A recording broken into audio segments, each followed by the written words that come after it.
আলহামদুলিল্লাহ ওয়াসসালাতু ওয়াসসালামু আলা মান লা নাবিয়্যা বা'দা আম্মা বা'দ। সম্মানিত প্রিয় দর্শকবৃন্দ, আজকে আপনাদের সাথে আলোচনা করব ফজরের কাজা নামাজ আদায় করার নিয়ম কি। তো সম্মানিত প্রিয় দর্শকবৃন্দ, যদি কোনো ব্যক্তির ফজরের নামাজ কাজা হয়ে যায় তাহলে সে কিভাবে নামাজটি আদায় করলে তার কাজা নামাজটি আদায় হবে, কখন আদায় করলে কিভাবে আদায় করতে হবে, কোন সময়তে আদায় করলে তার নামাজটি আদায় হবে এবং কোন সময়তে আদায় করলে তার নামাজটি আদায় হবে না। তো সম্মানিত প্রিয় দর্শকবৃন্দ, যদি কোনো ব্যক্তি প্রতিদিনই সে ফজরের নামাজ আদায় করে থাকে, তো ফজরের নামাজ আদায় করে থাকে প্রতিদিনই, কিন্তু কোনো একদিন হঠাৎ করে দেখে যে সে ঘুম থেকে উঠে দেখে যে সূর্য উঠে গিয়েছে, অর্থাৎ ফজরের নামাজটি তার কাজা হয়ে গিয়েছে। যদি এরকম হয়ে যায় তাহলে ওই ব্যক্তির জন্য করণীয় হলো সে যখনই ঘুম থেকে জাগ্রত হবে, ঘুম থেকে জাগ্রত হওয়ার পর সাথে সাথে সে ওযু করে ওই ফজরের নামাজটিকে আদায় করে নেবে, অর্থাৎ কাজাকে সে পড়ে নেবে। এখন কথা হলো যে সে ঘুম থেকে ওঠার পর সাথে সাথে নামাজটি আদায় করবে, তো কিভাবে নামাজ আদায় করবে, অর্থাৎ সে কি শুধু ফজরের 2 রাকাত ফরজ আদায় করবে নাকি সুন্নতটিকেও সাথে আদায় করতে হবে। তো সম্মানিত প্রিয় দর্শকবৃন্দ, যদি কোনো ব্যক্তি ফজরের নামাজটি তার কাজা হয়ে যায়, তো ফজরের নামাজটি কাজা হয়ে যাওয়ার পর সে যখন ফজরের নামাজটিকে আদায় করবে, কাজা আদায় করতে হলে যদি কোনো ব্যক্তি জোহরের আগে সে ফজরের নামাজটিকে আদায় করে, তাহলে ওই ব্যক্তির জন্য করণীয় হলো যে সে যখন ঘুম থেকে জাগ্রত হবে সাথে সাথে ওযু করে প্রথমে সে 2 রাকাত সুন্নতকে আদায় করবে, এরপরে সে 2 রাকাত ফরজ নামাজকে আদায় করবে। এখন কথা হলো যে এই যে ফজরের সুন্নতটিকে সে আদায় করবে, তো হাদিসের মধ্যে পাওয়া যায় বা বিভিন্ন কিতাবের মধ্যে পাওয়া যায়, বা মাসালা হলো যে বিষয়টি যে সুন্নত নামাজ যখন কাজা হয়ে যায় ওই সুন্নতের কাজা হয় না, কিন্তু এখানে ফজরের নামাজের যে সুন্নতটি রয়েছে ওই সুন্নতটিকে সে কেন আদায় করবে।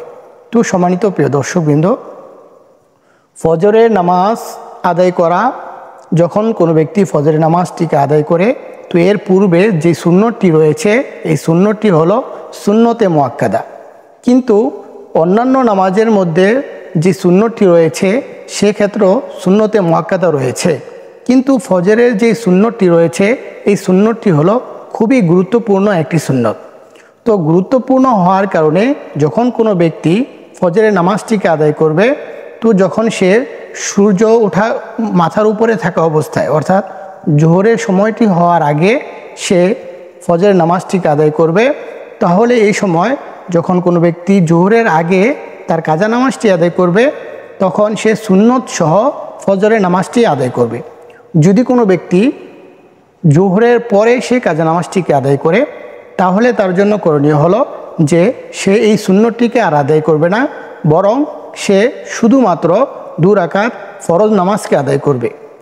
তো সম্মানিত প্রিয় দর্শকবৃন্দ, এই জিনিস থেকে এই বিষয়টা থেকে আমরা জানতে পারলাম যে সুন্নতের কথাটি আমরা বলেছি সেটা হলো যদি কোনো ব্যক্তি জোহরের আগে সে নামাজটিকে আদায় করতে চায় তাহলে তার জন্য করণীয় হলো যে 2 রাকাত সুন্নত প্রথমে আদায় করবে, এরপরে 2 রাকাত ফরজ নামাজকে আদায় করবে।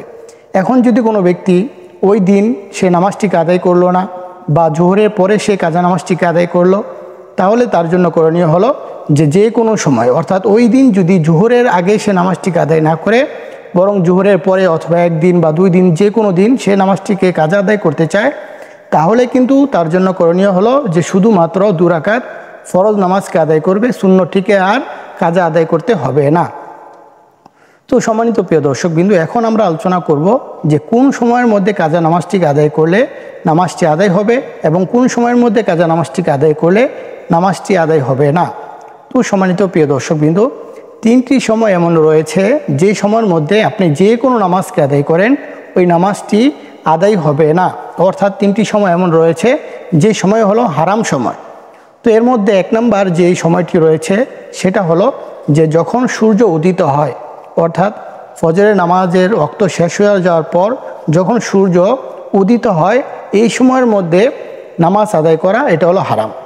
2 নম্বর হলো যে সূর্য যখন একেবারে মাথার উপরে থাকে, অর্থাৎ 12টার দিকে, এই সময়ের মধ্যে নামাজ অথবা যে কোনো নামাজ অথবা কাজা নামাজ আদায় করা এটা হলো হারাম সময়, এই সময় আদায় করা যাবে না। তৃতীয় নম্বর হলো যখন সূর্য অস্ত যায়, অর্থাৎ মাগরিবের আগ মুহূর্তে যে সময়টি রয়েছে এই সময়টা হলো সূর্য অস্ত যাওয়ার সময়। তো তিনটি সময় এমন রয়েছে যে সময়ের মধ্যে আমরা নামাজটিকে কোনো নামাজই আদায় করব না বা কাজা নামাজটি আদায় করব না। এক নম্বর সূর্য উদিত হওয়ার সময়, দ্বিতীয় নম্বর সূর্য যখন একেবারে মাথার উপরে থাকে, তৃতীয় নম্বর যখন সূর্য অস্ত যায়। তো এই তিন সময় ছাড়া আমরা যে কোনো সময় নামাজকে আদায় করতে পারবো অথবা যে কোনো সময় আমরা কাজা নামাজকে আদায় করতে পারবো। শুধুমাত্র এই তিন সময়ের মধ্যে আমরা কাজা নামাজ অথবা যে কোনো নামাজ আদায় করব না। তো সম্মানিত প্রিয় দর্শকবৃন্দ, এই ছিল আমাদের ফজরের কাজা নামাজ আদায় করার সঠিক নিয়ম। তো সংক্ষেপে আবারও বলতেছি যে যদি কোনো ব্যক্তির ঘুম থেকে ওঠার সাথে সাথে সে দেখে যে তার নামাজটি কাজা হয়ে যায়, তাহলে সে সাথে সাথে ওযু করে প্রথমে 2 রাকাত সুন্নত, এরপরে 2 রাকাত ফরজ নামাজকে আদায় করে নেবে। যদি সে এটাকে জোহরের আগে পড়ে তাহলে সুন্নতটিকে আদায় করবে। আর যদি কোনো ব্যক্তি জোহরের পরে তার কাজা নামাজটিকে আদায় করতে যায় তাহলে সেক্ষেত্রে কিন্তু সে 2 রাকাত শুধুমাত্র ফরজ নামাজটি আদায় করবে, অন্য কোনো নামাজ আদায় করবে না, অর্থাৎ সুন্নতটিকে আর আদায় করতে হবে না। তো আল্লাহ রাব্বুল আলামিন আমাদের সকলকে এই বিষয়টিকে সুন্দরভাবে বুঝে আমল করার তৌফিক দান করুন। আমিন।